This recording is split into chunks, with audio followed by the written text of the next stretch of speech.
देखिए, मैंने आपको पहले ही कहा था कि इनका ख्याल रखिए, वरना मौसम बदलते ही इनकी तबीयत और खराब हो जाएगी। जी, अब मैं क्या करूं डॉक्टर साहब? तुम बस इनका ख्याल रखो।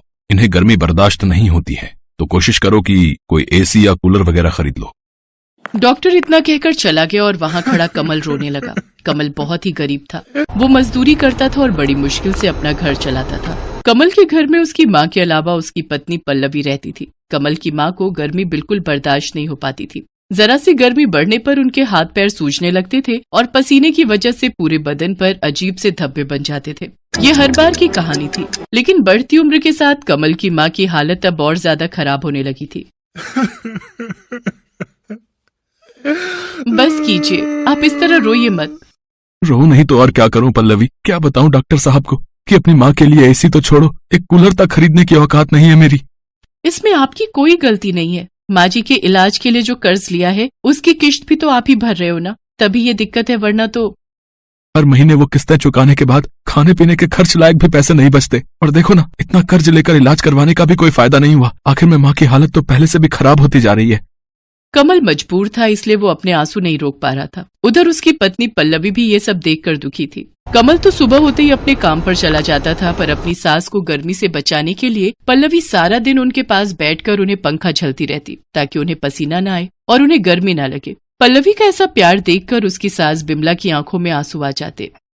मैंने जरूर पिछले जन्म में कोई अच्छे कर्म किए होंगे, जो मुझे कमल जैसा बेटा और तुम जैसी बहू मिली। तुम दोनों मेरी वजह से कितने परेशान हो रहे हो। बस अब तो भगवान मुझे जल्दी से उठा ले, तब जाकर। ना माँ जी, ऐसा मत कहिए। आप चली जाएंगी तो हमारा क्या होगा? बेटी, तू परेशान मत हो। घंटों से पंखा कर रही है, जाकर आराम कर। नहीं माँ जी, मैं परेशान नहीं हो रही हूँ, बल्कि मुझे तो आपकी सेवा करने का मौका मिल रहा है। हे भगवान, ऐसी बहू सबको दे। कमल और पल्लवी दोनों विमला की बहुत सेवा करते थे। विमला को पंखा करते हुए पल्लवी सोचने लगी कि ऐसा क्या किया जाए जिससे उसकी सास के लिए एक एसी का इंतजाम हो जाए। और फिर उसी शाम, सुनिए, आपसे एक बात कहनी थी। हाँ बोलो ना। आप जितने पैसे कमाते हैं उससे तो हम माँ जी के लिए कभी एसी नहीं ले पाएंगे।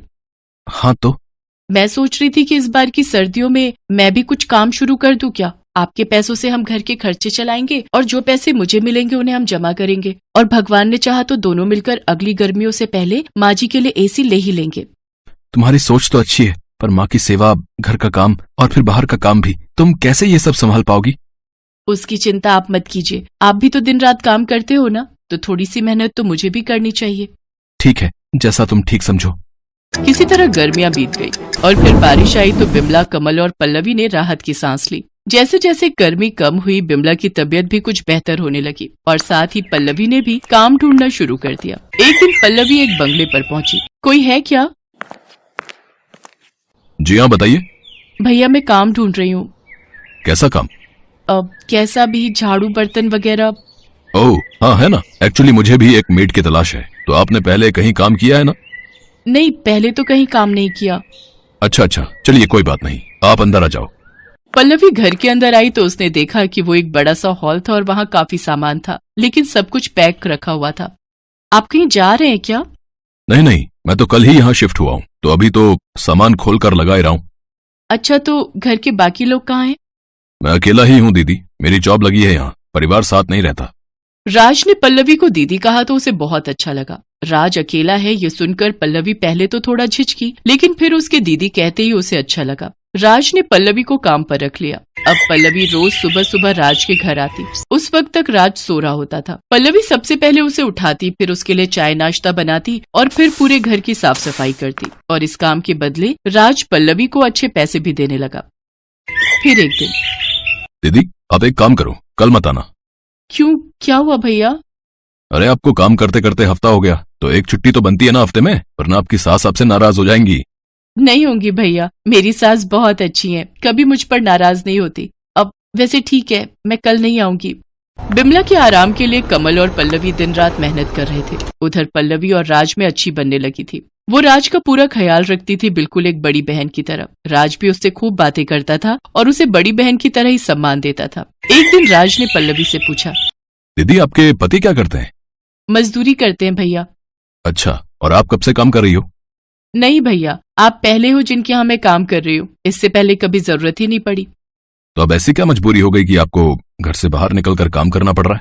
ये बात सुनकर पल्लवी की आंखों में आंसू आ गए और उसने रोते हुए राज को सारी बात बता दी। पल्लवी और कमल का अपनी माँ के प्रति प्यार और सेवा भाव देखकर राज भी भावुक हो गया। ऐसे ही कई दिन बीत गए। पल्लवी और कमल एसी के लिए काफी पैसे जोड़ चुके थे, लेकिन होनी को कुछ और ही मंजूर था। गर्मियाँ एक बार फिर वापस आने वाली थी। ऐसे में बिमला अचानक बेहोश होकर गिर पड़ी।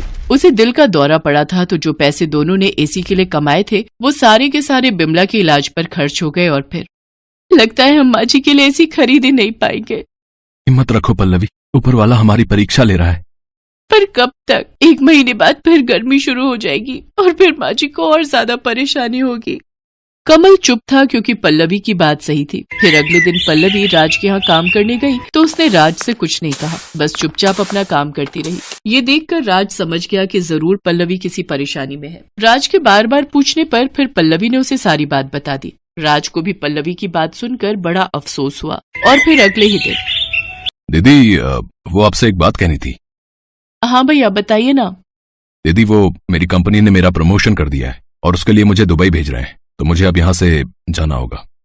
ये तो बहुत अच्छी बात है भैया, भगवान करे आप और तरक्की करो।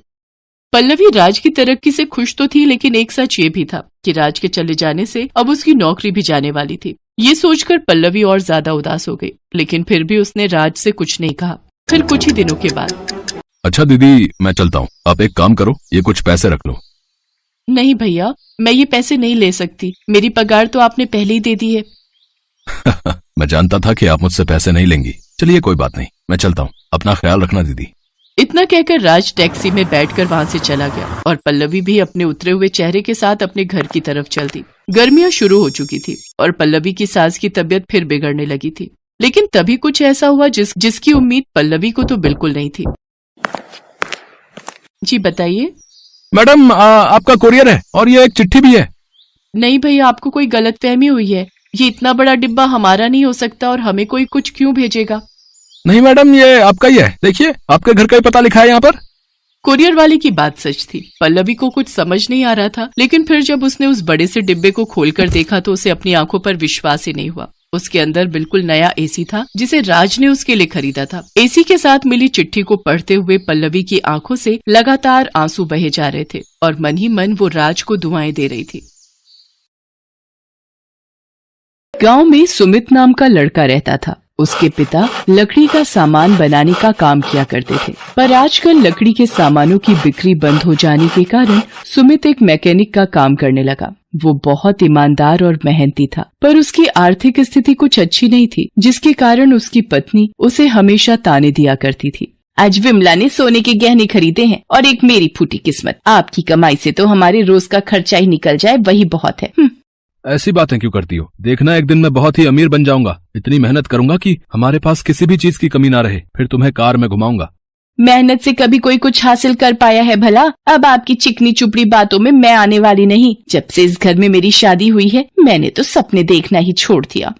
सुमित गैरेज में खूब मेहनत करता, दिन भर अपने काम में ही लगा रहता। अब तो वो अपने खाने पर भी ध्यान नहीं देता था। उसकी कड़ी मेहनत को देखकर उसके गैरेज का मालिक कहता है, क्या बात है सुमित, आजकल तुम गैरेज में दिन रात कड़ी मेहनत करते हो? रात हो गई है तुम्हें, अब तुम्हें घर जाना चाहिए। नहीं मालिक, मैं ओवर टाइम करूंगा। मुझे बहुत पैसे कमाने हैं। मैं एक कार बनाना चाहता हूँ जिसके लिए मुझे पैसों की जरूरत है। ठीक है सुमित, जैसी तुम्हारी मर्जी, पर अपनी सेहत का भी ध्यान रखना। सुमित ओवर टाइम से मिले पैसे को एक गुल्लक में जमा करता जाता है और कुछ दिन बाद जब गुल्लक भर जाता है तो वो उस गुल्लक को फोड़कर सारे पैसे बाहर निकालता है। आखिरकार मैंने इतने पैसे जमा कर ही लिए। अब इन पैसों से मैं कार के पार्ट्स खरीदूंगा और फिर उससे एक कार बनाऊंगा। कहीं आप पागल तो नहीं हो गए हैं? आप कार बनाएंगे? फिर तो बन गई कार। हाँ सुमन, आज तक मैंने तुम्हें कभी कुछ नहीं दिया, पर मेरी दिली इच्छा थी कि मैं तुम्हें कार में घुमाऊं। इसलिए कई दिनों से मैं थोड़े थोड़े पैसे जमा कर रहा था। आज गुल्लक में बहुत पैसे हो गए, इससे मेरे कार के लिए अच्छा खासा सामान आ जाएगा। सुमित दिन रात मेहनत करके कार को कंप्लीट बना लेता है। वो उसे चलाकर देखता है और कार चल पड़ती है। सुमित की खुशी का कोई ठिकाना ही नहीं रहता। आखिरकार मैंने बना ही ली मेरी कार, मेरी खुद की कार। अब सुमन मुझ पर कभी गुस्सा नहीं करेगी। पूरे इलाके में शायद ही किसी के पास ऐसी अनोखी कार होगी।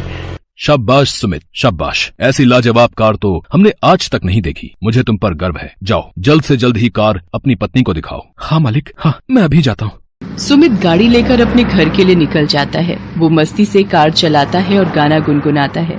चला जाता हूँ किसी की धुन में, धड़कते दिल के तराने लिए। रास्ते में उसकी नजर एक फूल की दुकान पर पड़ती है। वो फूल लेने फूल वाले की दुकान के पास अपनी गाड़ी रोकता है। वो मन ही मन सोचता है, सुमन के लिए कुछ फूल ले लेता हूँ, वो तो बहुत खुश हो जाएगी।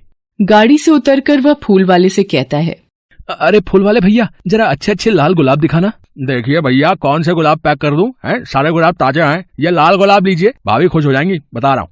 सुमित दुकान से गुलाब लेकर जैसे ही पीछे मुड़ता है, देखता है कि कार वहाँ है ही नहीं। हे भगवान, कहाँ गई मेरी कार? यही तो खड़ी की थी मैंने, मेरे सारे पैसे उसमें लगे हैं। अब मैं सुमन को क्या कहूँगा? भैया देरी मत करिए, तुरंत पुलिस स्टेशन जाकर रिपोर्ट करवाइए। हाँ। सुमित भागते भागते पुलिस स्टेशन जाता है। पसीने से लथपथ सुमित पुलिस स्टेशन पहुंचता है।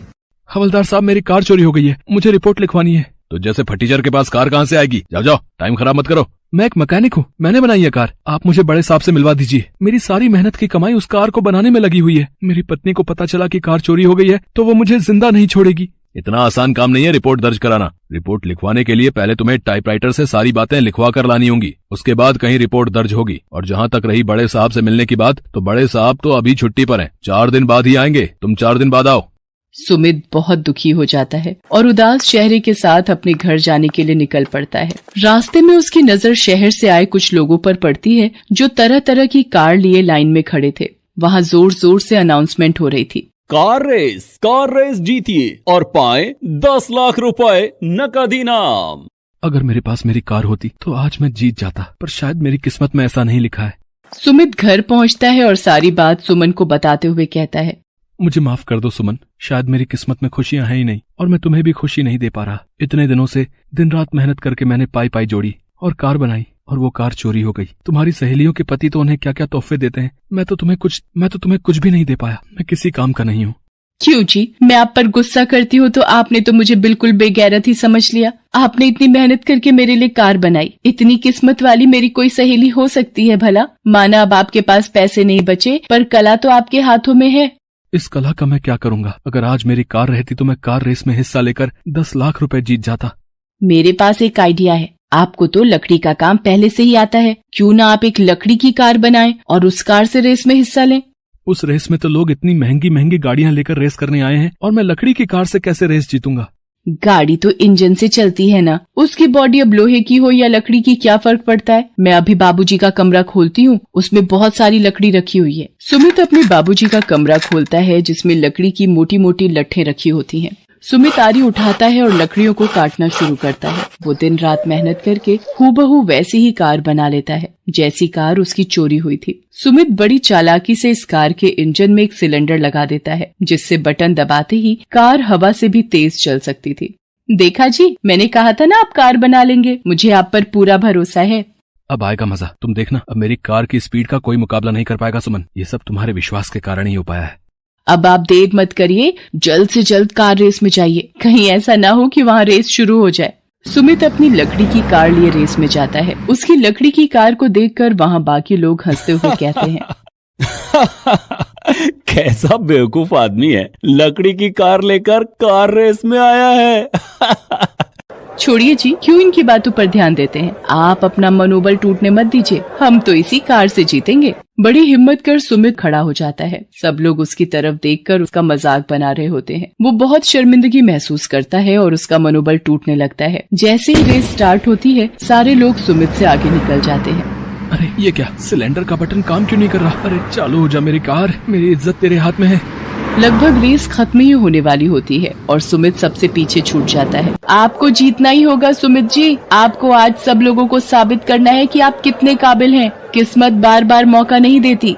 लेकिन तभी करिश्मा होता है। कार में लगा सिलेंडर अचानक ही चालू हो जाता है और सुमित की कार हवा से भी तेज भागने लगती है, जिसे देख सब हैरान रह जाते हैं और सब प्रतिभागियों को पीछे छोड़ते हुए सुमित वो रेस जीत जाता है। सुमित पहली पोजीशन पाकर रेस जीत जाता है। सारे लोग सुमित की तारीफ करते हैं। वाह वाह, लकड़ी की कार से ये लड़का रेस जीत गया है। हाँ भाई, ये तो बड़ा होनहार आदमी लगता है। हाँ देखो देखो। इस तरह सुमित को 10 लाख रुपए इनाम में मिलते हैं और गांव में सुमित की इज्जत बहुत बढ़ जाती है और वो लकड़ी के कार बनाकर उसे विदेशों में बेचने का बिजनेस शुरू कर देता है और खूब पैसे कमाता है।